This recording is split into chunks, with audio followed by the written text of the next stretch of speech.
Ma fille, sur les conseils de mon ex-femme, a posté un garde avec ma photo à son mariage. Ne pas laisser entrer. Je me suis retourné et je suis parti. 2 heures plus tard, son nouveau beau-père m'a appelé directement. Le mariage est annulé, a-t-il dit froidement. Ils sont en route vers chez vous pour vous supplier. Ne répondez pas à la porte. Vous connaissez ce sentiment quand vous vous préparez pour quelque chose d'important et que vous vous surprenez dans le miroir en pensant que peut-être, juste peut-être, la journée pourrait bien se passer? Ouais, eh bien, classez ça dans la catégorie des fameuses dernières paroles. Parce qu'apparemment, l'univers avait d'autres projets pour moi ce samedi après-midi. Je me suis garé à 2 pâtés de maison du lieu de réception comme une sorte de harceleur, ce qui n'était pas exactement l'ambiance que je recherchais au mariage de ma propre fille. Mais nous y voilà. De toute façon, la situation du stationnement dans ces endroits chics est toujours un cauchemar et je me suis dit que la marche me donnerait le temps de me préparer psychologiquement. Vous savez, m'entraîner à faire mon sourire de père fier, répéter quelques banalités avec des parents qui avaient probablement oublié mon existence. Peut-être même me préparer pour la danse gênante avec Marissa dont nous ferions tous les deux semblant qu'elle n'était pas les 3 minutes les plus inconfortables de notre vie. Le costume que je portais, Nora me l'avait choisi il y a 2 Noëls. Bleu marine avec de fines rayures. Rien de trop tape à accent grave-l'œil, mais assez respectable pour un homme qui s'apprêtait à accompagner sa petite fille jusqu'à l'hôtel. Elle m'avait traîné dans 3 magasins différents en levant les yeux au ciel face à mes protestations quant au fait de dépenser autant d'argent pour quelque chose que je porterais peut-être 2 fois par an. Papa, tu ne peux pas porter tes vieux costumes de travail pour toujours, avait-elle dit en tenant la veste contre mes épaules. En plus, quand je me marierai, je veux que mon père ait l'air d'être à sa place. L'ironie de cette déclaration ne m'échappait pas maintenant, alors que je remontais cette allée de gravier avec l'estomac noué. Le lieu était l'un de ces endroits qui crient « Nous avons de l'argent et nous voulons que tout le monde le sache ». Que des colonnes de pierre et des jardins bien entretenus. Le genre d'endroit qui vous facture $50 juste pour regarder leur brochure. J'avais vu les factures, bien sûr. Bon sang, j'en avais payé la moitié.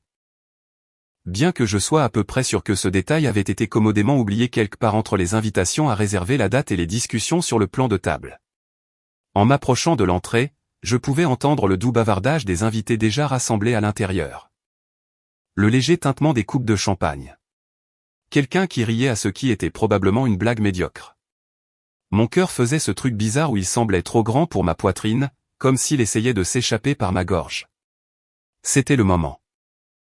Le moment que j'avais à la fois redouté et attendu avec impatience depuis des mois. C'est là que je l'ai vu. Le garde. Maintenant, quand je dis garde, je ne veux pas dire un agent de sécurité au rabais dans un uniforme mal ajusté. Ce type avait l'air de soulever des motos en développé couché pour s'amuser et de se passer du fil barbelé entre les dents. Grand, large, portant un costume qui coûtait probablement plus cher que mon crédit auto, avec le genre d'expression de marbre qui suggérait qu'il avait été embauché pour gérer des situations. Ce que j'étais apparemment sur le point de devenir. Il s'est placé directement en travers de mon chemin avec la confiance d'un homme qui avait déjà fait cette danse auparavant, et soudain, j'ai eu l'impression d'essayer d'entrer dans une boîte de nuit très sélecte au lieu du mariage de ma fille.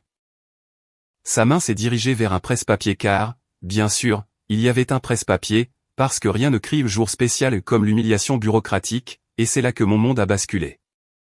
Elle était là, ma photo. Pas vraiment flatteuse.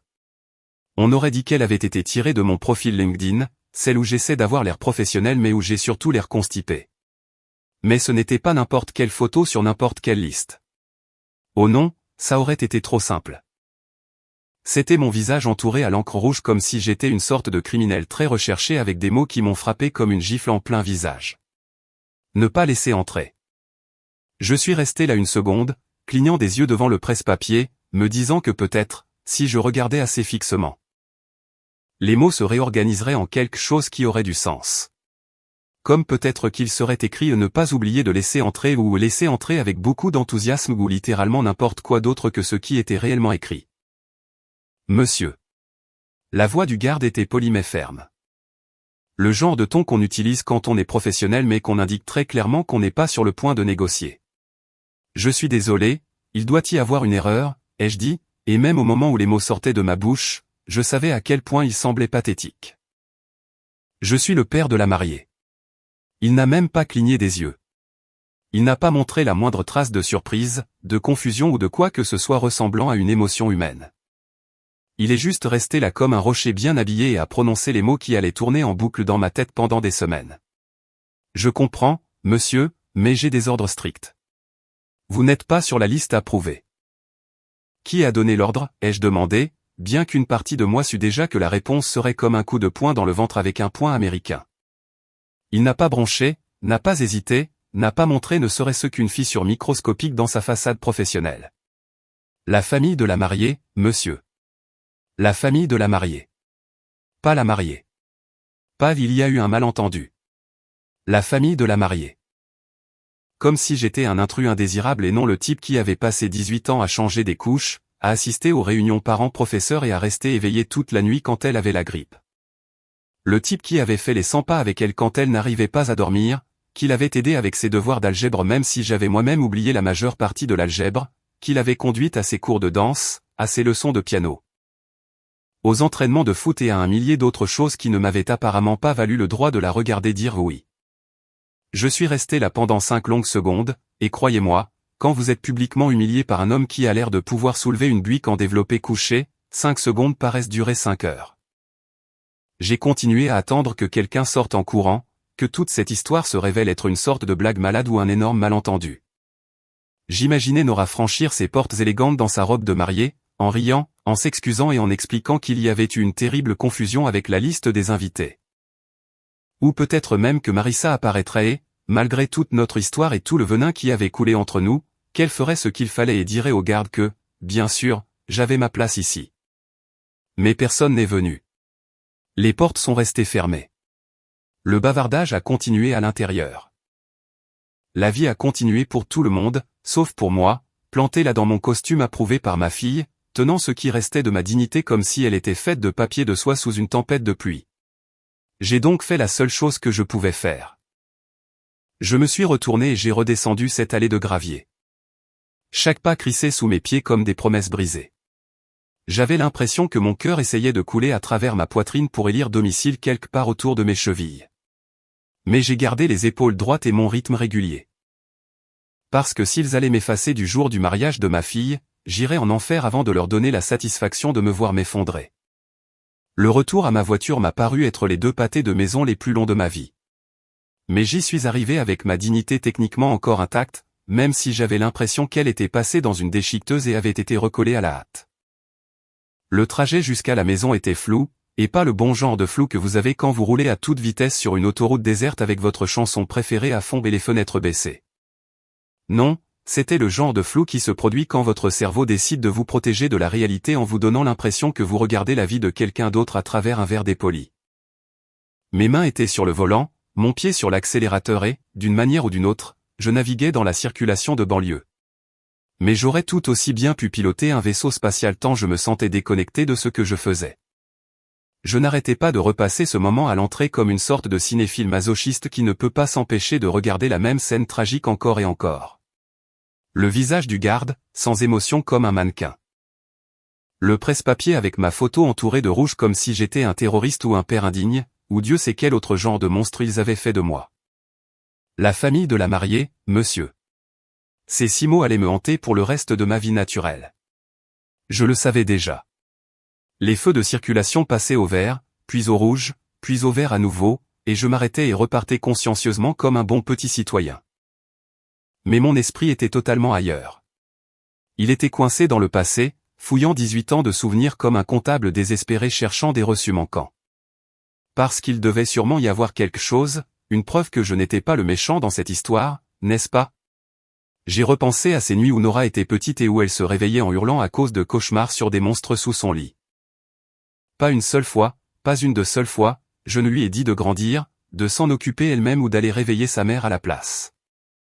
Je sortais du lit à 2 heures du matin en titubant, je m'asseyais sur ces petits draps de princesse et nous avions ces longues conversations pour savoir pourquoi les monstres n'étaient pas réels et comment papa ne laisserait jamais rien lui faire de mal. Parfois, nous finissions par construire des forts en couverture ou par lire des histoires jusqu'à ce qu'elles se rendorment, et je retournais sur la pointe des pieds dans mon propre lit vers 4 heures du matin, sachant que je devais me lever pour le travail dans 3 heures. Mais sans m'en soucier parce que c'est ce que font les pères. Et l'université. D'où Jésus, les candidatures à l'université. Vous voulez parler d'un genre de torture spéciale? Essayez d'aider une jeune de 17 ans à naviguer dans le cauchemar byzantin que constituent les admissions modernes dans l'enseignement supérieur tout en essayant simultanément de trouver comment diable vous allez payer tout ça. J'ai passé des mois à rechercher des écoles, à comparer des programmes, à remplir des formulaires d'aide financière qui nécessitaient plus de documents qu'une demande de citoyenneté. J'ai écrit des lettres de recommandation du point de vue de la famille quand elle en avait besoin, je l'ai conduite visiter des campus à travers 3 États différents, et j'ai réussi d'une manière ou d'une autre à donner l'impression que nous avions des fonds infinis pour les frais de candidature. Alors que ce n'était absolument pas le cas. Les factures de thérapie. Oh, les factures de thérapie. Quand le père biologique de Nora, et j'utilise ce terme au sens large parce que père implique quelqu'un qui se soucie réellement de son enfant, a décidé qu'être parent représentait trop de travail et a disparu dans je ne sais quel trou où les types comme ça rampent. Nora l'a mal pris. Choquant, non.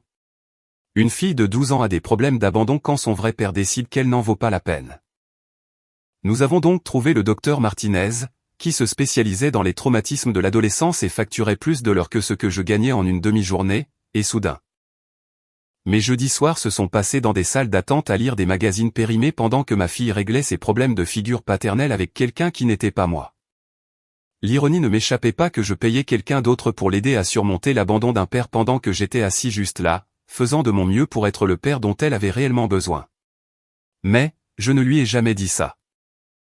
Je ne l'ai jamais fait se sentir coupable à ce sujet. J'ai juste fait l'échec, je l'ai conduite à ses rendez-vous et je lui ai demandé comment ça s'était passé après, même quand elle se contentait de grogner et de mettre son casque. Quand je me suis enfin garé dans mon allée, je suis resté assis dans la voiture pendant 5 bonnes minutes, regardant la maison qui ressemblait soudain à un musée dédié à ma propre stupidité. La télécommande de la porte de garage me paraissait trop lourde dans la main, comme si elle était en plomb plutôt qu'en plastique, et j'ai eu cette pensée folle que peut-être, si je ne rentrais tout simplement pas à l'intérieur, rien de tout cela ne serait réel. Peut-être pourrais-je m'asseoir dans ma voiture pour toujours, exister dans une sorte de limbe où ma fille ne venait pas de déclarer publiquement que je n'étais pas digne d'assister au jour le plus important de sa vie. Mais, finalement, même le déni a ses limites, et je me suis traîné à l'intérieur. Les photos sur le mur m'ont frappé comme une d'embuscade. Elles étaient partout, collées sur le réfrigérateur avec des aimants en forme de petites pommes, encadrées sur des tables d'appoint, couvrant la moitié de la surface de mon bureau. Des photos de remise de diplômes du lycée et de l'université. 2 cérémonies où j'avais été assis dans des sièges d'auditorium inconfortables à applaudir jusqu'à ce que j'en ai mal aux mains. Des récitals de piano où elle avait joué des morceaux qui étaient bien au-dessus de son niveau de compétence parce qu'elle était déterminée à impressionner tout le monde, et j'avais été le type le plus fier de la pièce même quand elle faisait de fausses notes. Il y avait même une photo de ce voyage de folie que nous avions fait à Denver quand elle avait 15 ans, où nous avions été pris dans une tempête de grêle si intense que nous avions dû nous arrêter et attendre qu'elle passe sur le parking d'une station-service. Et au lieu d'être malheureux, nous avions fini par mourir de rire, à acheter des collations hors de prix et à jouer au jeu des 20 questions jusqu'à ce que la tempête se calme. Chaque photo était un témoignage de la même chose. J'étais là. Pour tout cela. Les grands moments et les petits. Les célébrations et les désastres. Les moments où il était facile d'être père et les moments où je n'avais aucune idée de ce que je faisais, mais où je répondais présent quand même, parce que c'est ce qu'on fait quand on aime quelqu'un. Et pourtant, d'une manière ou d'une autre, rien de tout cela n'avait suffi pour me mériter une place à son mariage. Je n'étais pas encore en colère. Ça viendrait plus tard. Je pouvais la sentir monter quelque part au fond de ma poitrine comme un feu à combustion lente qui n'avait pas encore tout à fait pris. Pour l'instant, j'étais juste creux. Vide. Comme si quelqu'un avait plongé la main dans ma poitrine et avait évidé tout ce qui me faisait me sentir humain, ne laissant derrière lui que cet espace résonnant là où se trouvait mon cœur. Je me suis versé un verre de whisky. Pas la piquette que je sirotais habituellement lors des nuits difficiles, mais le bon bourbon que je gardais pour les grandes occasions qui, apparemment, n'arriveraient jamais. Du Maker's Mark. Doux comme de la soie est 2 fois plus cher que mon torboyaux habituel. Si être humilié publiquement au mariage de sa fille ne compte pas comme une grande occasion digne d'un alcool de première qualité, alors je ne sais pas ce que c'est.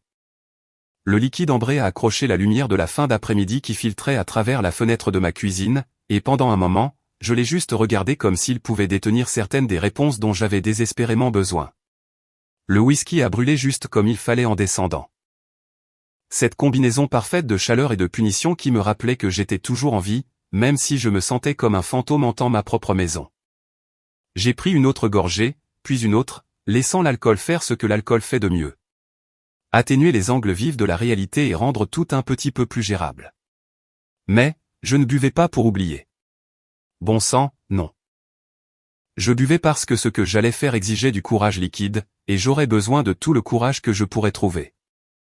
J'ai marché jusqu'au coffre-fort de mon bureau à domicile, cette lourde boîte en acier cachée derrière mon bureau et qui, selon la plupart des gens, devait contenir des documents importants et peut-être de l'argent pour les urgences.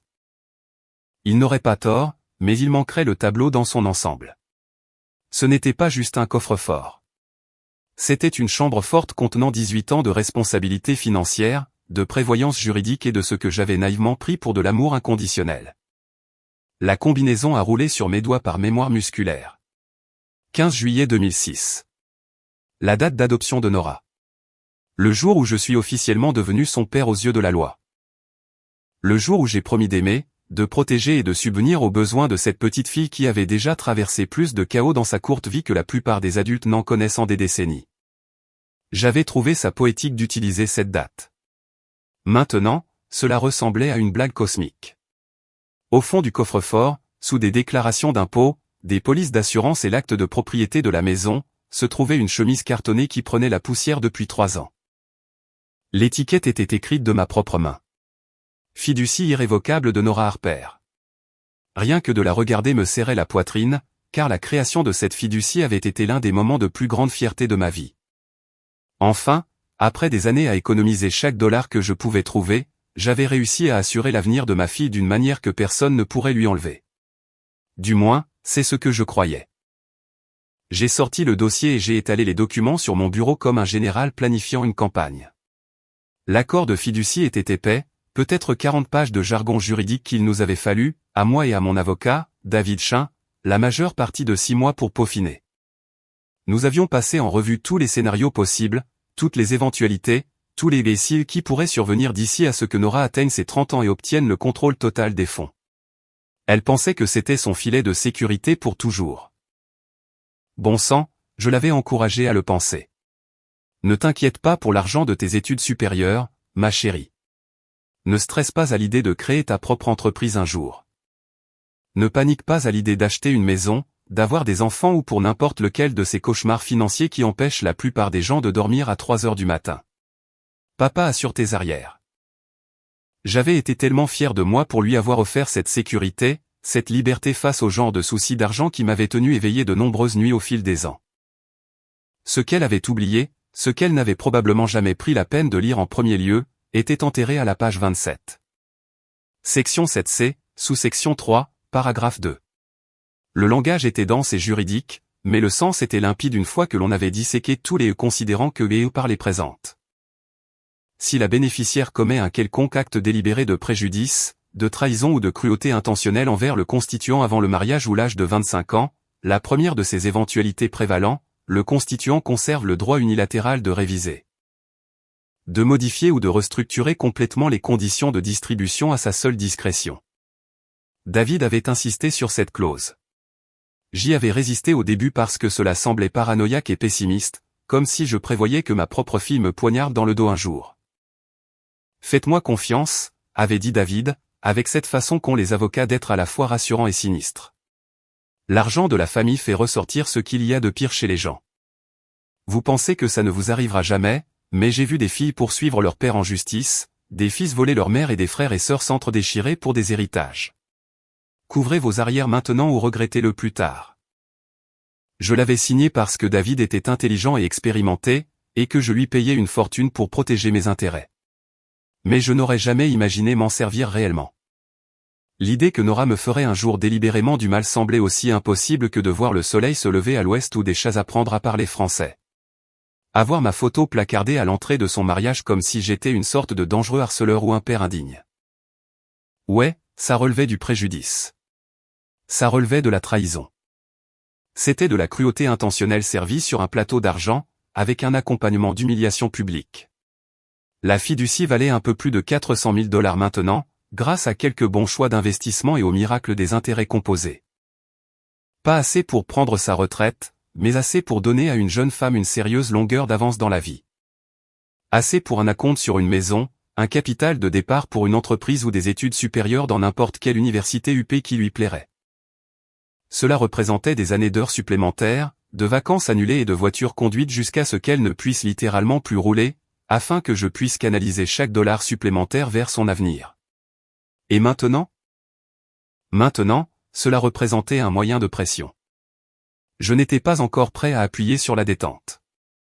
Ce n'était pas une décision à prendre dans le feu de l'action, alimentée par le whisky et la fierté blessée. Mais, je sentais quelque chose bouger en moi, comme des plaques tectoniques frottant l'une contre l'autre avant un tremblement de terre. La mèche avait été allumée au moment où ce garde avait regardé son presse-papier et m'avait dit que je n'étais pas le bienvenu au mariage de ma propre fille. Je ne pouvais pas encore voir l'explosion, mais je pouvais sacrément bien la sentir venir. J'ai fermé le dossier et je l'ai remis dans le coffre, mais j'ai laissé la serrure à combinaison ouverte. Quelque chose me disait que j'allais rendre visite à ces documents à nouveau très bientôt. De retour au mariage, pendant que j'étais assis dans ma cuisine à noyer mon chagrin dans du bourbon de qualité supérieure et à contempler l'option nucléaire légale qui prenait la poussière dans mon coffre-fort, la réception se poursuivait comme si de rien n'était. Le champagne coulait à flots, le photographe prenait des clichés de sourire forcés, et le DJ passait probablement une de ses playlists hors de prix avec des chansons que personne de plus de 30 ans n'avait jamais entendues. Juste un autre mariage parfait dans un paradis de banlieue, n'est-ce pas? Faux. Parce que tout le monde dans cette salle de réception chic n'était pas aussi inconscient qu'il le prétendait. Charles Bennett, le père d'Aaron et le genre d'homme qui n'était pas arrivé là où il en était en manquant les détails importants, avait ce qu'on pourrait appeler un moment de lucidité. Pendant que tout le monde s'occupait de faire semblant que tout était absolument merveilleux, que la mariée était radieuse et que la cérémonie avait été charmante, Charles faisait ce que font les hommes d'affaires prospères. Il prêtait attention à ce qui n'était pas dit. Charles avait bâti son empire à partir de rien, en commençant par une seule quincaillerie dans l'Ohio pour la transformer en une chaîne s'étendant sur 6 États. Vous ne réalisez pas ce genre d'expansion en prenant les choses au pied de la lettre ou en croyant à chaque belle histoire que les gens vous racontent. Vous y arrivez en développant un détecteur de finement réglé et en lui faisant confiance même quand, et particulièrement quand, tout le monde autour de vous chante la même chanson joyeuse.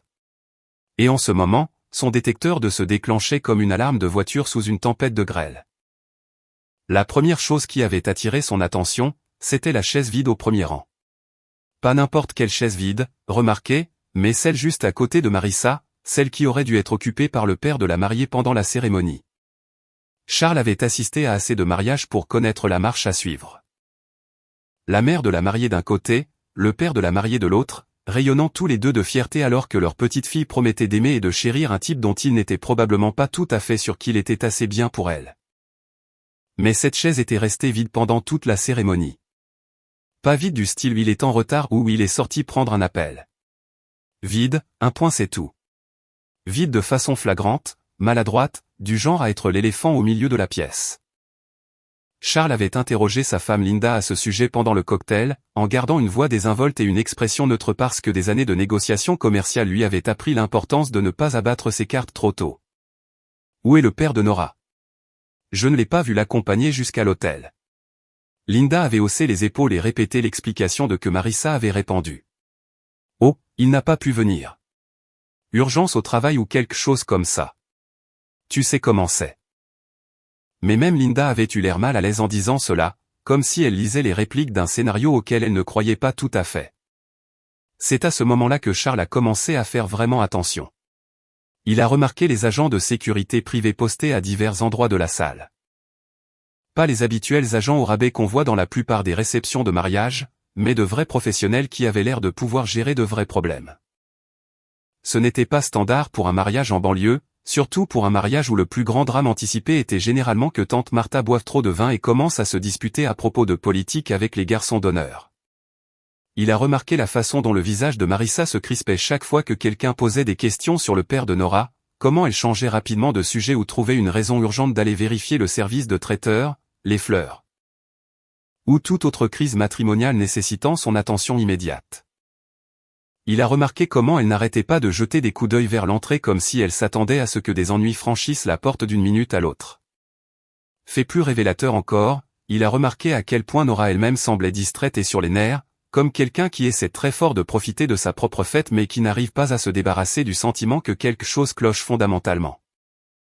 Il ne s'agissait pas du trac habituel de la mariée ou du stress d'avoir 200 personnes observant vos moindres faits et gestes. C'était de la culpabilité.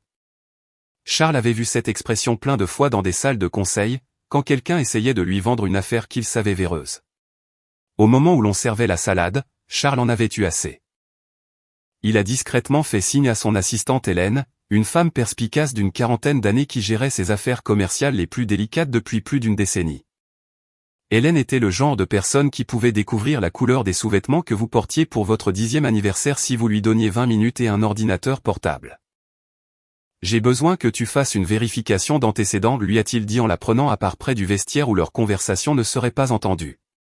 Discrètement, sans bruit, mais de façon approfondie. Sur qui, a demandé Hélène, sortant déjà son téléphone. Le père de la mariée. Je veux tout savoir. Son nom, sa profession, sa situation financière, sa relation avec Nora, et surtout pourquoi il n'est pas au mariage de sa fille.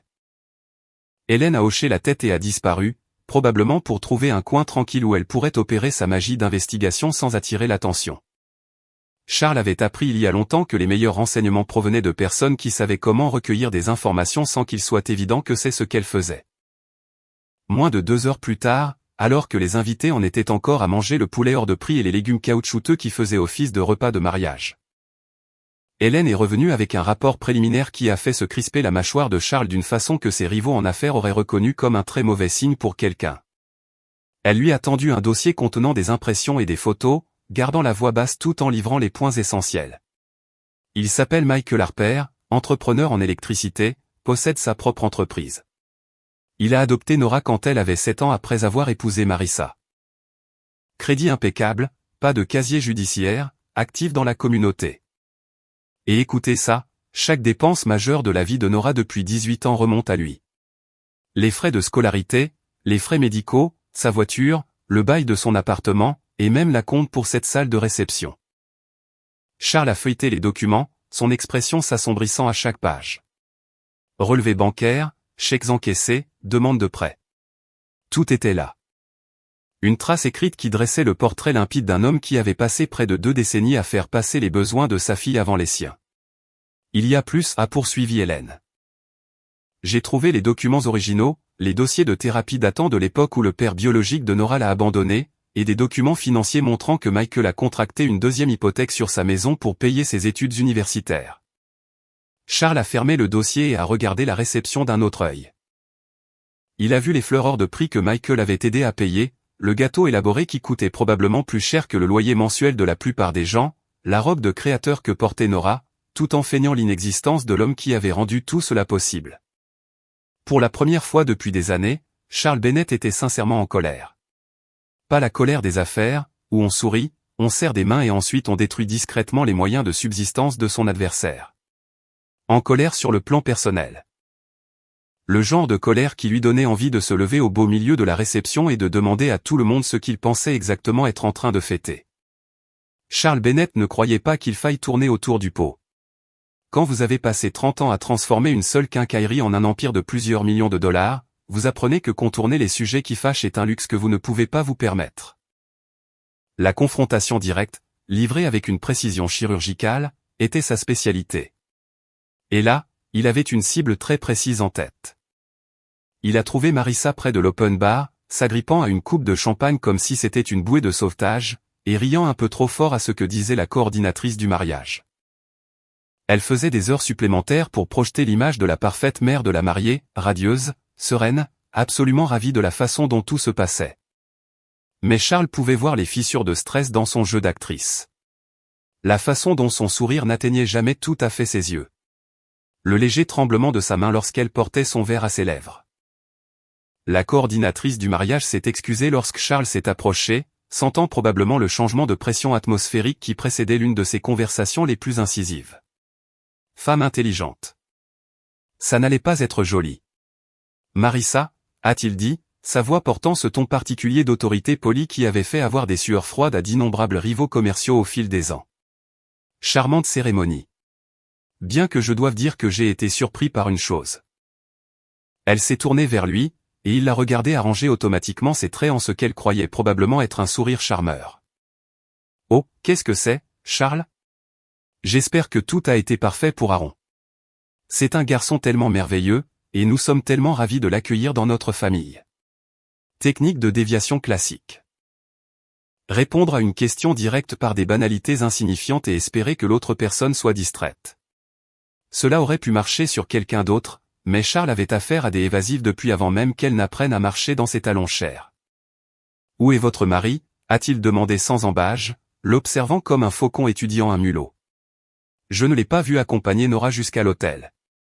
Je ne l'ai pas vu du tout pendant la cérémonie, en fait. » La coupe de champagne s'est arrêtée à mi-chemin de ses lèvres, et pendant une fraction de seconde, son masque est tombé. Il a vu la panique traverser son visage avant qu'elle ne reprenne le contrôle et ne réarrange son expression en quelque chose ressemblant à une confusion sereine. « Oh, Michael !» Elle a fait un signe de la main libre avec dédain, comme si elle chassait une mouche légèrement agaçante. Il n'a pas pu venir. Urgence au travail. Vous savez comment c'est. Ce genre d'entrepreneurs, ils sont toujours appelés au pire moment. Charles a hoché la tête d'un air pensif, comme s'il examinait sérieusement son explication.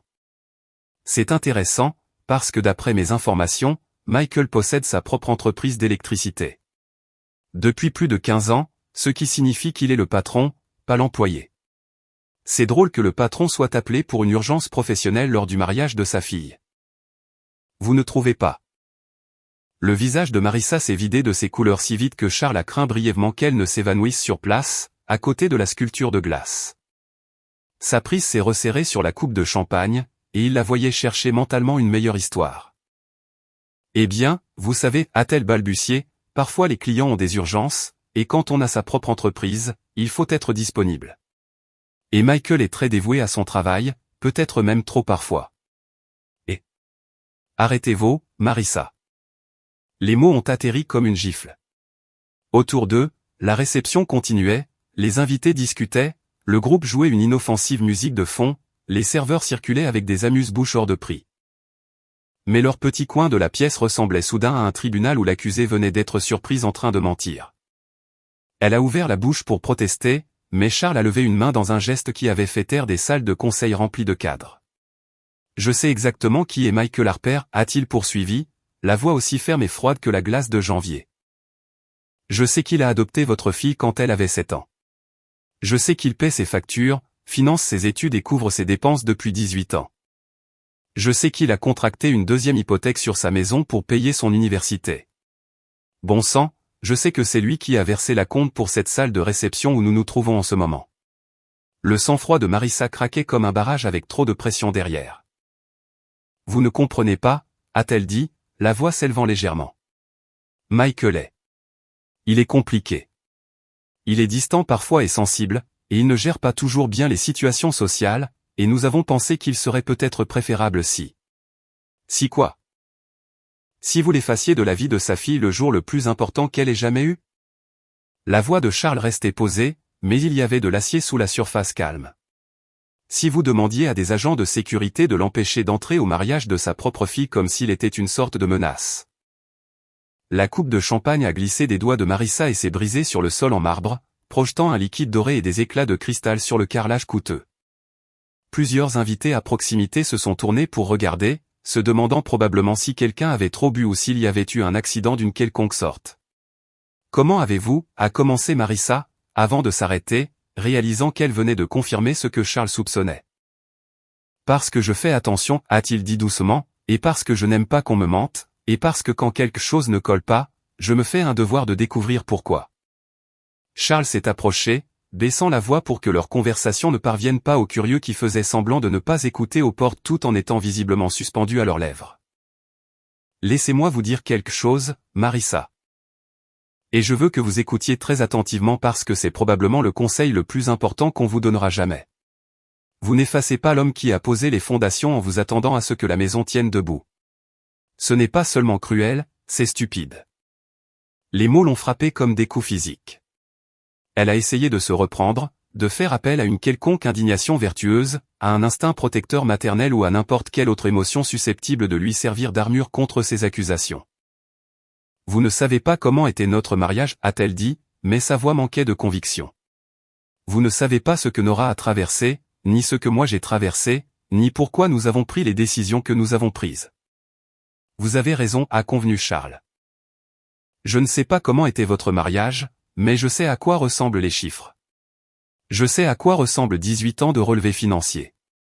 Je sais à quoi cela ressemble quand un homme fait passer les besoins de sa fille avant les siens, année après année, année après année. Et je sais à quoi cela ressemble quand ce même homme est traité comme un étranger à la fin de tout cela. Autour d'eux, les invités commençaient à chuchoter. Pas fort, pas de manière évidente, mais Charles pouvait sentir le changement d'énergie dans la pièce à mesure que les gens commençaient à percevoir qu'il se passait quelque chose au-delà des banalités habituelles d'une réception de mariage. Nora est apparue au coude de sa mère, probablement attirée par le bruit du verre brisé ou peut-être simplement par ce système de radar maternel que les mariées développent lorsqu'elles sentent que leur journée parfaite est sur le point de dérailler. « Maman, tout va bien ?» a-t-elle demandé, mais sa voix portait une note d'entrain forcé qui suggérait qu'elle savait pertinemment que tout n'allait pas bien. Charles l'a regardé, l'a vraiment regardé, et a vu les yeux de Michael qui le fixaient depuis un visage soigneusement maquillé pour cacher la culpabilité et le doute qui la rongeait probablement de l'intérieur. « Demandez à votre mère, a-t-il dit simplement. Puis il s'est éloigné, laissant les deux femmes plantées dans une flaque de champagne renversée et de cristal brisé, tandis que les murmures autour d'elles devenaient plus forts et plus urgents. J'en étais à mon 3e verre de Makeress Mark quand mon téléphone a vibré contre le comptoir de la cuisine, vrombissant comme une guêpe en colère coincée sous un verre. Le son a percé le brouillard alcoolisé que j'avais soigneusement entretenu au cours des 2 dernières heures, me ramenant brutalement à une réalité que j'essayais ardemment d'éviter. Pendant une fraction de seconde, j'ai envisagé de l'ignorer. Qu'est-ce qui pouvait bien être si important que cela ne puisse pas attendre que je finisse de noyer mon chagrin et mon apitoiement dans du bourbon de qualité supérieure? L'identifiant de l'appelant montrait un numéro que je ne reconnaissais pas. Pas le portable de Nora, ni celui de Marissa, ni celui de la poignée de personnes dont on pourrait raisonnablement s'attendre à ce qu'elle m'appelle un samedi soir, alors que j'étais censé danser maladroitement à la réception du mariage de ma fille. Mon premier instinct a été de laisser le répondeur prendre l'appel, probablement un appel automatisé concernant l'extension de garantie de ma voiture ou un escroc se faisant passer pour les impôts. La dernière chose dont j'avais besoin, c'était d'avoir affaire à des de télémarketing alors que j'étais au milieu de ce que l'on pourrait généreusement appeler une dépression nerveuse. Mais quelque chose m'a poussé à répondre. Peut-être que c'était le whisky qui parlait, ou peut-être était-ce une curiosité perverse de savoir quel nouvel enfer l'univers avait décidé de déverser sur ma tête. Quoi qu'il en soit, j'ai glissé le doigt pour accepter l'appel et j'ai porté le téléphone à mon oreille avec tout l'enthousiasme d'un homme qui s'attend à entendre sa propre condamnation à mort. Allô? Est-ce bien Michael Harper? La voix à l'autre bout du film était inconnue, mais elle portait le genre d'autorité qui vous fait vous tenir plus droit, même lorsque vous êtes seul dans votre propre cuisine. Grave, mesuré, avec la légère raucité qui vient d'année passée à commander des pièces pleines de gens payés pour écouter. Ouais, c'est moi. Qui est à l'appareil? Charles Bennett, le père d'Aaron. J'ai failli faire tomber le téléphone. De toutes les personnes que j'aurais pu m'attendre à voir m'appeler ce soir, le père du marié n'était même pas sur la liste. Je l'avais rencontré exactement 2 fois, une fois à la fête de fiançailles où nous avions échangé peut-être 3 phrases de banalité sur la météo, et une fois au dîner de répétition où nous nous étions poliment salués de la tête à travers un restaurant bondé. Un type plutôt sympa, pensais-je, le genre d'homme d'affaires prospère avec le genre de poignée de main qui suggérait qu'il pouvait écraser des noix à main nue s'il le voulait. Monsieur Bennett, ai-je réussi à dire en essayant de paraître moins ivre que je ne l'étais. Je ne m'attendais pas. Le mariage est annulé. Les mots m'ont frappé comme un coup physique. Je suis resté assis dans ma cuisine, le téléphone pressé contre l'oreille, le verre de whisky figé à mi-chemin de mes lèvres, essayant d'assimiler ce que je venais d'entendre. Le mariage est annulé. Pas reporté, ni retardé, ni confronté à des difficultés techniques. Annulé, c'est-à-dire terminé, fini avant même que le gâteau n'ait été coupé. Je suis désolé, quoi, ai-je dit, parce que j'avais sûrement mal entendu. Sûrement que le mélange d'alcool et de traumatisme émotionnel avait brouillé mon cerveau au point de me faire entendre des choses qui ne pouvaient absolument pas être réelles.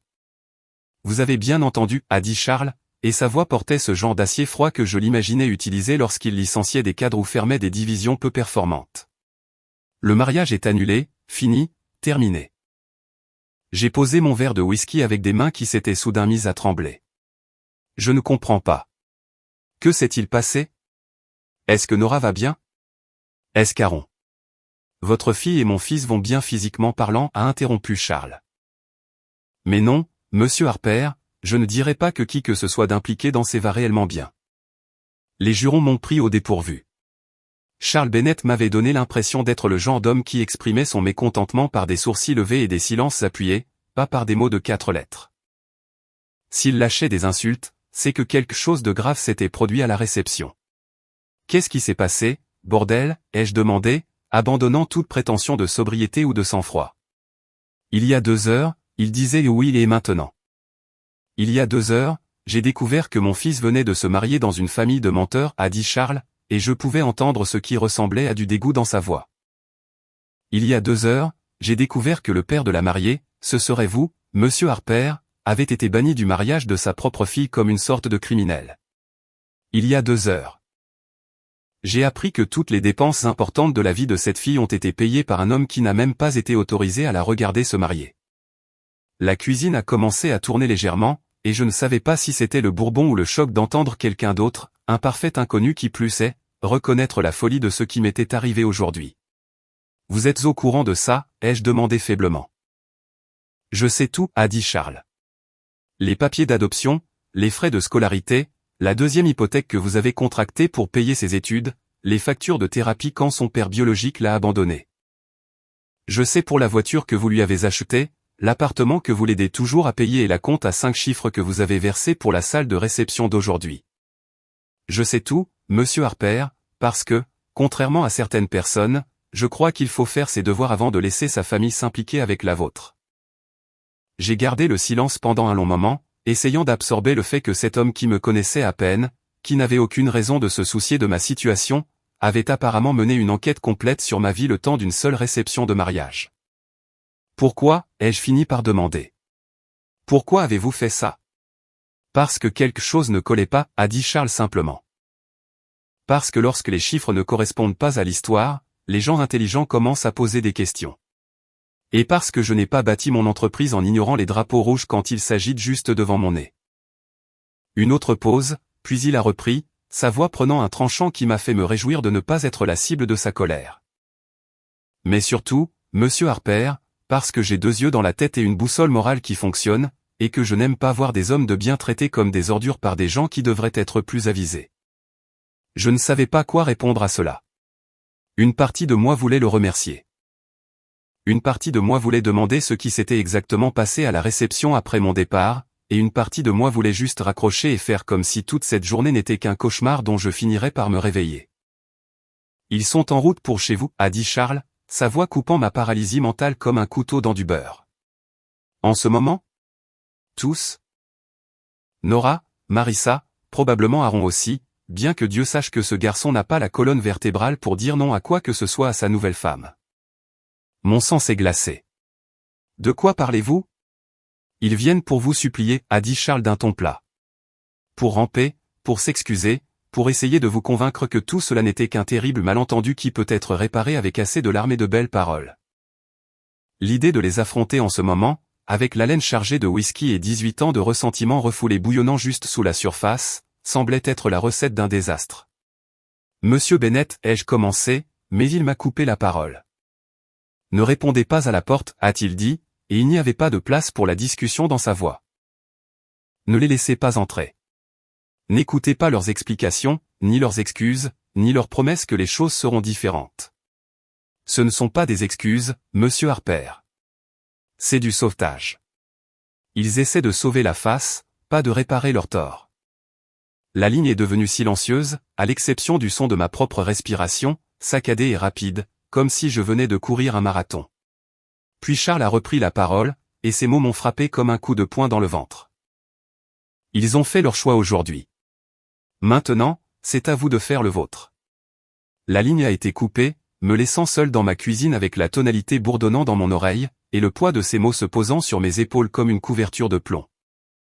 De retour à la réception, l'atmosphère était passée de chuchotements gênés à un chaos total plus vite qu'on ne pourrait dire l'incruste au mariage. Ce qui avait commencé comme la confrontation chirurgicale de Charles Bennett avec Marissa s'était métastasé en quelque chose qui deviendrait probablement une légende familiale. Le genre d'histoire dont les gens parleraient encore lors des dîners de Thanksgiving dans 20 ans, en supposant qu'il y ait encore des dîners de famille dans l'avenir de ce pool génétique particulier. Les invités essayaient de garder leur calme, mais on pouvait voir les fissures se former. Les conversations étaient devenues guindées et étranges, les gens jetant des coups d'œil vers la table d'honneur où Nora était assise, avec l'air de préférer être littéralement n'importe où ailleurs sur Terre. Le groupe jouait encore, mais même semblait sentir que quelque chose avait sérieusement dérapé. Le saxophoniste n'arrêtait pas de rater ses notes, et le batteur avait l'air de se demander s'il devait commencer à ranger sa batterie. C'est alors qu'Evan Delaney a fait son entrée. Maintenant, si vous n'avez jamais vu un avocat arriver à l'improviste à une réception de mariage, laissez-moi vous brosser le tableau. Ce n'est pas subtil. Evan était le genre d'avocat qui portait sa profession comme une armure. Un costume coûteux qui valait probablement plus cher que les voitures de la plupart des gens. Un porte-document qui semblait pouvoir résister à une explosion nucléaire. Et une démarche assurée qui suggérait qu'il était le maître de n'importe quelle pièce qu'il traversait à un moment donné. Ce n'était pas non plus un chasseur d'ambulance ou un avocat de galerie marchande. Evan Delaney était ce qu'on pourrait appeler un spécialiste. Le genre de type que les gens riches appelaient quand ils avaient besoin que des problèmes disparaissent discrètement et définitivement. Le droit des fiducies et des successions était son gagne-pain, mais il était connu pour gérer des situations juridiques plus créatives lorsque le prix était correct et le client suffisamment intéressant. La coordinatrice du mariage l'a repéré en premier, et a probablement supposé qu'il s'agissait d'un invité retardataire qui s'était perdu ou qui était confus quant au code vestimentaire. Elle l'a intercepté près de l'entrée avec ce sourire exercé que les prestataires de mariage perfectionnent après des années passées à gérer toutes les crises possibles. « Excusez-moi, monsieur. Puis-je vous aider à trouver votre table ?» a-t-elle demandé, son presse-papier prêt. Evan s'est arrêté, l'a scruté de haut en bas avec ce genre d'évaluation clinique que les avocats utilisent lorsqu'ils décident si quelqu'un vaut la peine qu'on lui consacre du temps, et a souri.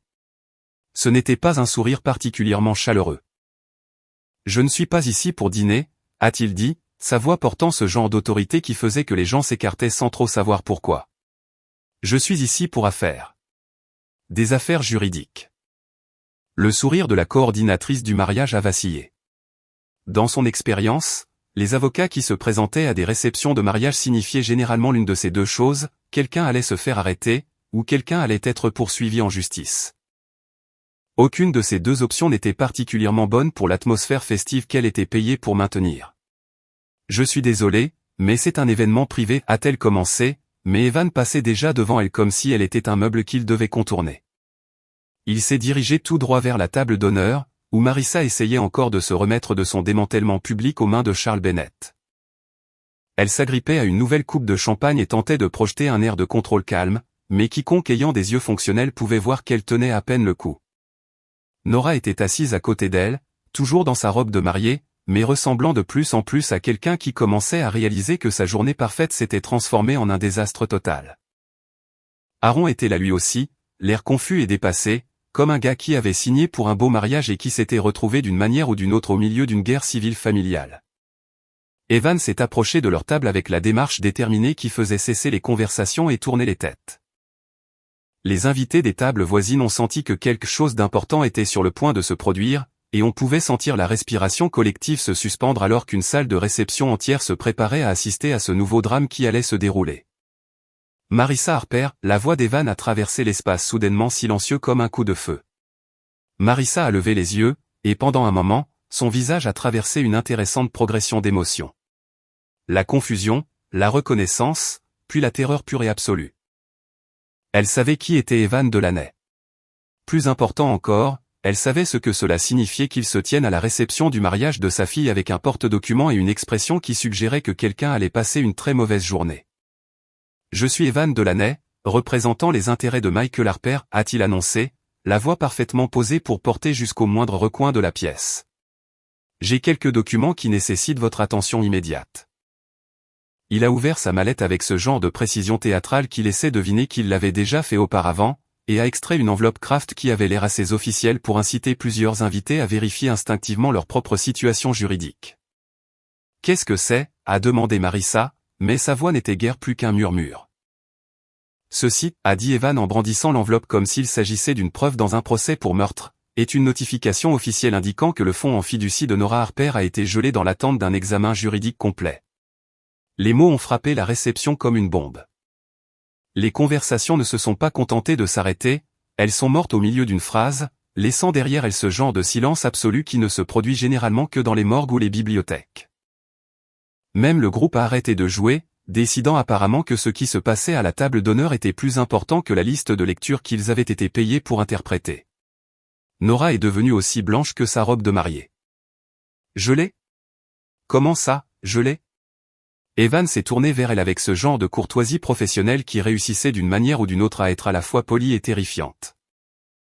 Je veux dire, mademoiselle Harper, qu'à partir de ce moment, toutes les distributions de la fiducie irrévocable de Nora Harper ont été suspendues dans l'attente d'un audit approfondi des circonstances entourant votre traitement récent du constituant de la fiducie. Mais c'est mon argent, a dit Nora, et il y avait une note de panique qui s'insinuait dans sa voix. Papa a mis ça en place pour moi. C'est à moi.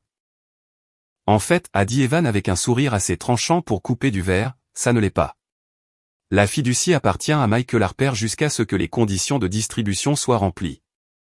Et selon la section 7C de l'accord de fiducie, ces conditions ont été compromises. Marissa a essayé de se reprendre, rassemblant tout l'instinct de protection maternelle qu'elle pouvait trouver face à ce qui était clairement une frappe nucléaire juridique. Vous ne pouvez pas faire ça. Pas ici. Pas au mariage de ma fille. Au contraire, a répliqué Evan, sa voix restant parfaitement égale. C'est exactement le moment et l'endroit pour faire ça.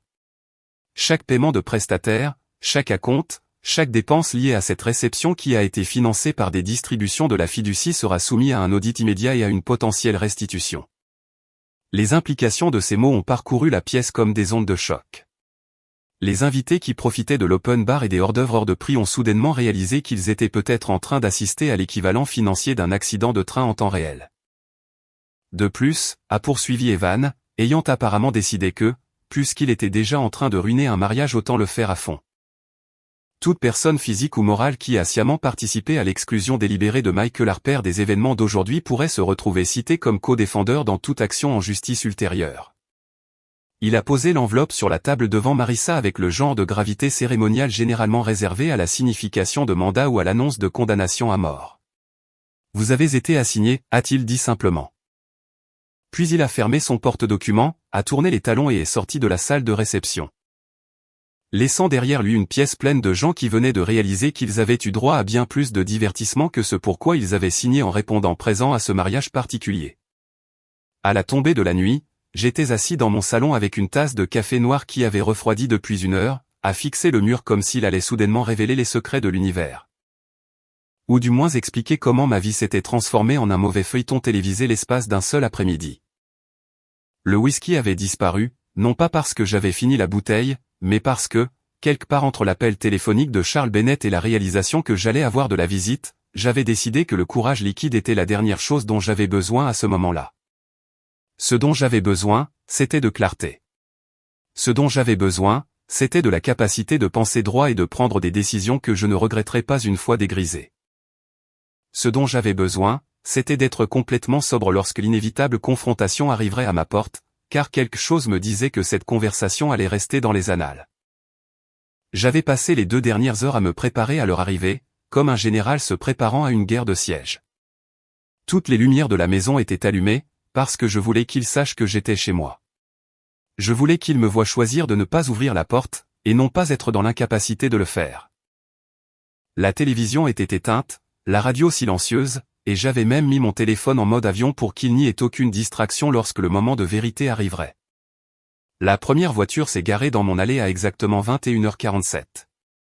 Je le sais parce que je regardais l'horloge comme si elle égrenait le compte à rebours vers mon salut ou mon exécution, et honnêtement, à ce stade, je ne savais pas lequel des deux j'espérais. Les phares ont balayé la fenêtre de mon salon, et j'ai entendu le son distinctif de portières de voitures onéreuses claquer l'une après l'autre, en succession rapide. 3 portières. 3 personnes. La sainte trinité de mon désastre personnel. Je n'avais pas besoin de regarder par la fenêtre pour savoir de qui il s'agissait. Les pas sur mon allée racontaient toute l'histoire. Les cliquetis rapides et nerveux de Nora dans ses talons ridicules qu'elle portait probablement depuis le matin. La démarche plus mesurée de Marissa, qui suggérait qu'elle essayait de projeter une confiance qu'elle ne ressentait pas. Et une troisième série de pas qui devait appartenir à Aaron. Pauvre salaud. Il se demandait probablement dans quel pétrin il s'était fourré en demandant en mariage une femme dont la famille pouvait faire passer les Borgia pour des gens fonctionnels. Le premier coup à la porte fut hésitant, presque plein d'excuses. C'était Nora, pensais-je, essayant toujours de maintenir un semblant de ce rôle de petite fille à son papa qui avait cessé de fonctionner à l'instant où elle avait décidé que je n'étais pas digne d'assister à ses vœux de mariage. Papa. Sa voix était étouffée par la porte d'entrée, mais je pouvais entendre les larmes. Papa, je sais que tu es là. S'il te plaît, on peut parler? Je suis resté assis sur mon canapé, ma tasse de café entre les mains, sans bouger un muscle. Les mots de Charles Bennett résonnaient dans ma tête comme un mantra. Ce ne sont pas des excuses. C'est du sauvetage. Les coups sont devenus plus insistants, plus désespérés. Papa, je t'en prie. Je sais que tu es contrarié, et tu as tous les droits de l'être, mais on doit arranger ça. On doit parler de ce qui s'est passé. Ce qui s'est passé? Comme si c'était une sorte de catastrophe naturelle qui s'était abattue sur eux, plutôt qu'une série de choix délibérés qu'ils avaient faits. Comme si j'avais été frappé par la foudre au lieu d'être systématiquement effacé de la vie de ma fille. La voix de Marissa s'est jointe au cœur, et l'entendre a fait se crisper ma mâchoire involontairement. Michael, ne sois pas puéril. Nous savons que tu es chez toi. Ta voiture est dans l'allée et toutes les lumières sont allumées. Ouvre la porte pour que nous puissions en discuter comme des adultes. Puéril. C'était gonflé, venant d'une femme qui avait fait entourer ma photo à l'encre rouge comme si j'étais un fugitif recherché. Apparemment, dans le monde de Marissa, être adulte signifiait se coucher, accepter n'importe quel traitement qu'ils décidaient de vous infliger, et se pointer avec le sourire quand ils avaient besoin de vous. Les coups à la porte se sont intensifiés. Nora sanglotait pour de bon, maintenant, sa voix se brisant alors qu'elle criait « Papa, s'il te plaît. » Je ne savais pas. Je le jure devant Dieu, je ne savais pas qu'ils allaient t'empêcher d'entrer. Maman a dit que tu ne voulais pas venir, que tu n'étais pas à l'aise dans les grands événements. Et je l'ai cru. Je suis tellement désolé. S'il te plaît, laisse-moi t'expliquer. Ça a failli m'avoir. Presque. Le papa au lieu de père, le tremblement dans sa voix, cette pointe de désespoir qui me rappelait la petite fille qui venait se glisser dans mon lit pendant les orages. Pendant une fraction de seconde, j'ai senti ma résolution vaciller, j'ai ressenti l'attraction de 18 années d'instinct paternel m'incitant à me lever pour aller la réconforter. Mais je me suis souvenu du garde avec son presse-papier. Je me suis souvenu d'être resté sur cette allée de gravier dans le costume qu'elle m'avait choisi, regardant d'autres familles faire la fête pendant que j'étais traité comme un danger public. Je me suis souvenu de la chaise vide au premier rang de la cérémonie où j'aurais dû être assis, et du sentiment de vide dans ma poitrine quand j'avais réalisé que toutes mes années de sacrifice ne m'avaient même pas valu la courtoisie élémentaire d'une invitation au mariage. Mon téléphone a vibré. Apparemment, le mode avion n'était pas aussi radical que je le pensais, et j'ai baissé les yeux pour voir un SMS d'un numéro inconnu. Mais j'en ai immédiatement reconnu le ton. Charles Bennett. Ils sont là. Ne répondez pas. Ce ne sont pas des excuses, c'est du sauvetage. L'homme avait le sens du timing, il fallait bien le lui accorder. Ou peut-être était-il simplement assez expérimenté pour savoir exactement à quel moment les gens désespérés reviendraient ramper, cherchant à minimiser les dégâts qu'ils s'étaient eux-mêmes infligés. La voix d'Aaron s'est mêlée à celle des autres pour la première fois, et il avait l'air exactement de ce qu'il était, un type qui s'était marié 6 heures plus tôt et qui se retrouvait maintenant debout sur le porche de son beau-père. Se demandant probablement si sa nouvelle femme ne venait pas avec plus de bagages que prévu. Monsieur Harper, c'est Aaron. Écoutez, je ne sais pas tout ce qui s'est passé aujourd'hui, mais je sais que mon père était très contrarié par quelque chose. Il a annulé la réception, gelé une sorte de fonds de placement. Et maintenant tout le monde agit comme si c'était la fin du monde. Pouvons-nous s'il vous plaît juste en parler? Je suis sûr que nous pouvons trouver un arrangement. Trouver un arrangement? Comme s'il s'agissait d'une négociation commerciale et non de l'effondrement total d'une famille. Comme si on pouvait simplement effacer 18 ans d'amour et de sacrifice avec la bonne combinaison d'excuses et de promesses. Les coups se sont intensifiés. Nora pleurait à chaudes larmes maintenant, ses poings frappant contre ma porte d'entrée comme si elle essayait de la défoncer par pur désespoir. « Papa, je t'en supplie. Je sais que j'ai merdé. Je sais que je t'ai blessé, mais s'il te plaît, ne me repousse pas. Je ne peux pas te perdre, toi aussi. Je ne peux pas perdre un autre père. » Cette dernière phrase m'a frappé comme un coup physique. La référence à son père biologique, l'homme qui était parti quand elle avait 12 ans et n'avait jamais regardé en arrière. Elle utilisait ses problèmes d'abandon comme des munitions, transformant en arme le traumatisme même dont j'avais passé des années à l'aider à guérir.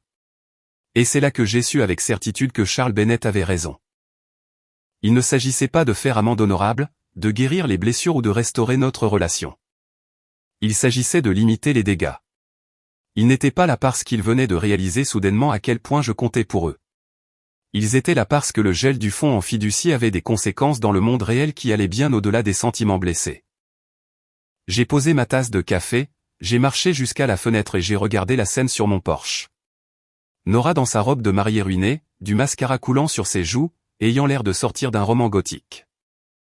Marissa dans sa tenue de mère de la mariée couleur champagne, le visage figé dans un masque de panique à peine contrôlé. Et Aaron, pauvre Aaron, se tenant maladroitement derrière elle comme s'il se demandait s'il était trop tard pour obtenir une annulation de mariage. Ils avaient l'air exactement de ce qu'ils étaient, des personnes qui avaient pris une série de décisions catastrophiquement mauvaises et qui en assumaient maintenant les conséquences. À la seule différence que, pour une fois, ce n'était pas moi qui allais les sauver d'eux-mêmes.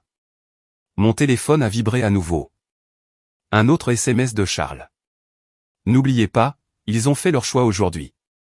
Maintenant, c'est à vous de faire le vôtre. J'ai regardé ma fille pleurer sur le pas de ma porte, et pour la première fois en 18 ans, je me suis choisi moi. Le lendemain matin est arrivé avec ce genre d'éclat cruel qui semblait spécifiquement conçu pour se moquer des gens dont la vie avait implosé la veille. La lumière du soleil filtrait à travers la fenêtre de ma cuisine comme si rien n'avait changé.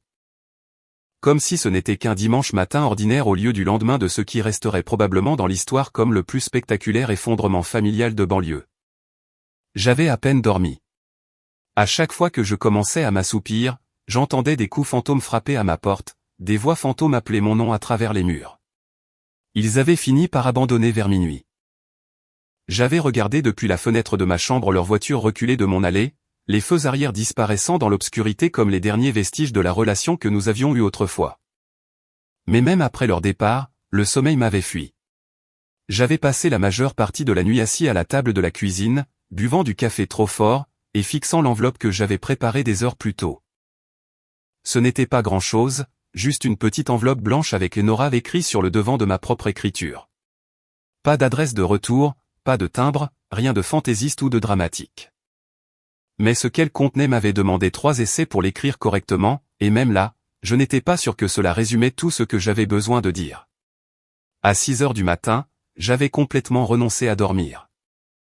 Je m'étais douché, rasé et j'avais mis mes vêtements les plus confortables, un jean et une vieille chemise en flanelle qui avaient connu des décennies meilleures, mais qui me servaient d'armure contre le nouvel enfer que la journée pourrait m'apporter. Puis je m'étais rassis à cette table de cuisine et j'avais encore fixé l'enveloppe, me demandant si ce que je m'apprêtais à faire était noble, mesquin ou tout simplement stupide. La photo à l'intérieur était une de celles que je gardais dans mon portefeuille depuis des années, pliée et décolorée à force d'avoir été pliée et dépliée d'innombrables fois. Elle montrait Nora à l'âge de 6 ans, endormie sur ma poitrine après son spectacle de maternelle où elle avait joué le rôle d'une fleur dans une mise en scène qui était probablement censée être mignonne. Mais qui impliquait surtout 20 enfants dans des costumes qui semblaient avoir été assemblés par des aveugles avec des ciseaux à bourron et du papier cartonné. Elle avait été si fière de ce costume de fleurs, et avait insisté pour le porter jusqu'à la maison même s'il était fait de papier de soie et de carton et qu'il tombait déjà en lambeaux avant même que le rideau ne se baisse. La peinture verte sur son visage, qui était censée représenter des feuilles, des tiges ou quelque chose de botanique, avait bavé pendant la représentation, lui donnant l'air d'une adorable petite fleur zombie. Après le spectacle, nous étions allés manger une glace pour fêter ça, juste tous les deux, car Marissa avait un truc pour le travail auquel elle ne pouvait pas échapper. Nora avait insisté pour garder son costume pendant tout le repas, avec la peinture verte sur le visage et tout le reste. Et elle avait été tellement excitée par toute cette expérience qu'elle avait littéralement vibré d'enthousiasme jusqu'à ce que la chute de sucre ne la frappe comme un train de marchandises sur le trajet du retour. Je l'avais portée à l'intérieur, toujours dans ce ridicule costume de fleurs, et elle était si profondément endormie qu'elle n'avait même pas bougé lorsque j'avais essayé de la mettre en pyjama. J'avais donc simplement tiré une couverture sur nous deux et je l'avais laissée dormir sur ma poitrine pendant que je regardais un film oubliable à la télé. Son petit corps se soulevant et s'abaissant au rythme de ma respiration, une petite main serrant encore une fleur en plastique qui s'était détachée de son costume. Marissa nous avait trouvés comme ça le lendemain matin et avait pris la photo sans nous réveiller. C'était l'une des rares photos de ces premières années où j'avais l'air sincèrement heureux au lieu d'être juste fatigué et dépassé. L'un des rares moments capturés sur pellicule où l'on pouvait voir l'amour pur et simple entre un père et sa fille, avant que la vie ne devienne désordonnée, compliquée et pleine du genre de ressentiments qui peuvent transformer des membres d'une même famille en étrangers. J'avais écrit exactement une phrase au dos de la photo, avec la même écriture qui avait adressé l'enveloppe. Je n'ai jamais été juste l'homme qui a payé. J'ai été l'homme qui est resté. Pas de signature, pas d'exigence, pas de menace, d'ultimatum ou de condition pour une réconciliation. Juste la vérité distillée dans sa forme la plus essentielle. À 7 heures du matin, j'avais pris ma décision. J'ai conduit jusqu'à la maison de Marissa, la maison que je l'avais aidé à acheter, si on tient les comptes, ce qui semblait être le cas maintenant, et je me suis garé de l'autre côté de la rue comme une sorte de harceleur de banlieue. Le quartier était calme, de ce silence de dimanche matin qui survient lorsque la plupart des gens dorment pour cuver leur alcool ou sont assis sur les bancs de l'église à demander pardon pour les péchés qu'ils ont commis la nuit précédente. La voiture de Marissa était dans l'allée, avec la voiture de location d'Aaron et ce que je supposais être la Honda de Nora. Toute la famille, probablement terrée à l'intérieur comme les survivants d'une catastrophe naturelle, essayant de trouver comment recoller les morceaux de leur vie après le tremblement de terre qu'avaient été les événements de la veille. Je suis resté assis dans ma voiture pendant 10 minutes, l'enveloppe à la main, remettant en question ma décision pour ce qui m'a semblé être la 1000e fois. Était-ce cruel? Était-ce nécessaire? Étais-je un de vindicatif ou un homme qui se défendait enfin? La frontière entre ces deux choses était devenue plus floue au cours des dernières 24 heures, et je n'étais plus sûr de pouvoir faire la différence. Mais finalement, je suis sorti de la voiture et j'ai marché jusqu'à leur Porsche avec le genre de démarche déterminée que je n'avais pas eu depuis des années. J'ai placé l'enveloppe près de la porte d'entrée, en m'assurant qu'il serait impossible de la rater, puis je me suis retourné et j'ai regagné ma voiture sans me retourner. À l'intérieur de cette maison, Nora portait probablement encore le maquillage de la veille, essayant toujours de comprendre comment le jour parfait de son mariage s'était transformé en un désastre total. Elle repassait probablement dans sa tête chaque conversation que nous avions eue au cours des derniers mois, cherchant les signes qu'elle avait manqués, les indices qui auraient pu l'avertir de la tempête qui s'annonçait. Ce qu'elle allait trouver à la place, c'était cette enveloppe, l'attendant comme une bombe à retardement sur le porche de sa mère. J'ai conduit lentement pour rentrer chez moi, prenant le chemin le plus long à travers des quartiers où d'autres familles passaient probablement un dimanche matin normal, préparant des crêpes, lisant les journaux, se disputant pour savoir à qui le tour de tondre la pelouse. Des problèmes simples, ordinaires, qui semblaient presque luxueux comparés à la situation de la terre brûlée que j'avais laissée derrière moi. Quand je suis rentré chez moi, je me suis versé une autre tasse de café et je me suis rassis à la table de ma cuisine. Mon téléphone n'avait pas cessé de vibrer toute la matinée avec des SMS et des appels manqués, mais j'avais arrêté de les regarder. Quelles que fussent les excuses, les explications ou les supplications désespérées qui s'accumulaient sur mon répondeur, elles pouvaient attendre, peut-être pour toujours. Au lieu de cela, je me suis assis dans ma maison silencieuse et j'ai essayé d'imaginer Nora trouver cette enveloppe. Je l'imaginais la ramassant avec des mains qui tremblaient probablement encore à cause des événements de la veille, voyant son nom écrit avec mon écriture familière. L'ouvrant avec le genre d'appréhension qui survient lorsque vous savez que vous êtes sur le point de faire face à des conséquences que vous ne pouvez pas éviter. Je l'imaginais regardant cette vieille photographie, se souvenant de cette nuit où elle avait 6 ans et où j'étais juste papa, avant que l'argent, les mariages et la politique familiale ne transforment notre relation en quelque chose qui pouvait être troqué, négocié. Et finalement transformé en arme. Et je l'imaginais en train de lire ces mots. Je n'ai jamais été juste l'homme qui a payé. J'ai été l'homme qui est resté. Et comprenant enfin la différence entre un père et un compte bancaire, entre l'amour et l'obligation financière, entre être désiré et être utile. Au moment où elle s'effondrerait sur ses marches, pleurant non pas pour son mariage ruiné, mais pour le père qu'elle avait jeté comme une mode de la saison passée, je serais déjà à 3 kilomètres de là, conduisant vers un avenir qui pourrait ne pas l'inclure du tout. 3 semaines plus tard, j'étais à nouveau assis à la table de ma cuisine. Cette même foutue table qui était devenue mon quartier général pour prendre des décisions bouleversantes. avec une pile de documents juridiques étalés devant moi comme des cartes de tarot prédisant un avenir que j'étais enfin prêt à embrasser. Les documents de modification de la fiducie étaient impeccables et officiels. Chaque page estampillée, notariée et chargée d'assez de jargon juridique pour étouffer un cheval, mais le message de base était assez simple. Nora Harper n'était plus la bénéficiaire de la fiducie qui avait été établie à son nom. L'ironie ne m'échappait pas que je prenais cette décision au même endroit où j'avais initialement signé les documents de fiducie il y a 18 ans. À l'époque où Nora avait 7 ans et où j'étais un idiot naïf qui pensait que l'amour et les sacrifices étaient des investissements qui rapporteraient des dividendes en loyauté et en gratitude. À l'époque, j'avais été si fier de moi pour avoir anticipé, pour avoir assuré son avenir, pour être le genre de père qui prévoyait les imprévus et s'assurait que sa fille n'aurait jamais à s'inquiéter de l'argent comme moi je l'avais fait en grandissant. Quelle de blague ça s'était avéré être. Le nouveau bénéficiaire n'était pas une autre personne. J'avais retenu la leçon concernant le fait de placer ma foi en des individus susceptibles de me décevoir. Au lieu de cela, les 427 000 $ qui s'étaient accumulés au fil des ans iraient à quelque chose que j'avais décidé d'appeler le projet Stay, Rester, une fondation que je créais pour les pères qui avaient tout donné et qui avaient été effacés de la vie de leurs enfants en retour. Le nom m'était venu lors d'une de mes nombreuses nuits blanches au cours des 3 dernières semaines, alors que j'étais allongé dans mon lit à penser à tous les hommes comme moi qui étaient probablement là-bas en ce moment, assis dans leur propre cuisine, se demandant ce qui avait bien pu clocher. Les pères qui étaient restés quand il aurait été plus facile de partir, qui avaient payé les factures, assisté au récital et nettoyé les dégâts, seulement pour découvrir que leurs années de dévouement pouvaient être balayées par un presse-papier et une photo entourée à l'encre rouge. Le projet Stay fournirait une assistance juridique aux pères victimes d'aliénation parentale, un soutien financier aux hommes qui avaient été systématiquement effacés de la vie de leurs enfants. Et des services de conseil pour les gars comme moi qui avaient besoin d'aide pour digérer le fait qu'être un bon père ne suffisait apparemment pas à garantir d'être traité comme tel. J'avais passé 2 semaines à travailler avec Evan Delaney pour mettre en place la structure juridique de la fondation, et je devais admettre que l'homme était minutieux.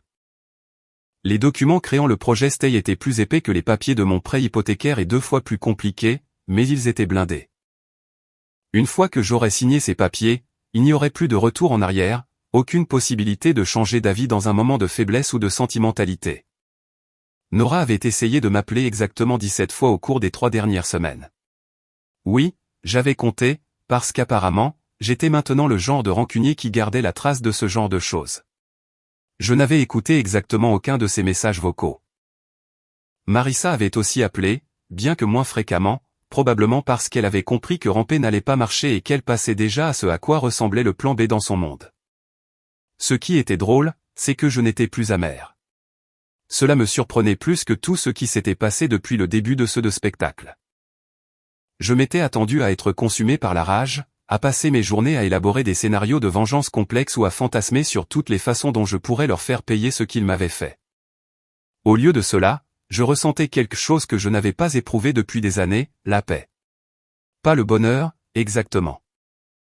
Je n'organisais pas de fête et je ne célébrais pas ma nouvelle liberté face aux obligations familiales, mais il y avait un calme dans mes journées maintenant, un sentiment de clarté dont j'avais oublié qu'il était possible.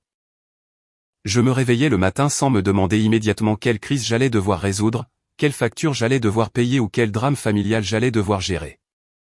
Pour la première fois depuis 2 décennies, ma vie m'appartenait entièrement. La maison semblait différente, elle aussi. Ces photographies qui s'étaient moquées de moi 3 semaines plus tôt, les photos de remise de diplôme, les clichés des récitals, le voyage de la tempête de grêle à Denver qui m'avait semblé si innocent et si plein d'amour à l'époque ne ressemblaient plus à des accusations. Ce n'était plus que des photos maintenant, les souvenirs d'une époque où j'avais cru qu'être père signifiait quelque chose de plus qu'être une source de financement pratique. J'en avais enlevé la plupart, je les avais mises dans des cartons et je les avais rangées dans le garage avec les décorations de Noël et d'autres articles saisonniers que je pourrais ou non utiliser à nouveau un jour. Mais j'en avais gardé une. Ce vieux dessin au crayon qui était toujours encadré sur mon étagère, celui qui montrait un père et une fille en bonhommes allumettes avec moi et papa écrit au crayon violet en haut.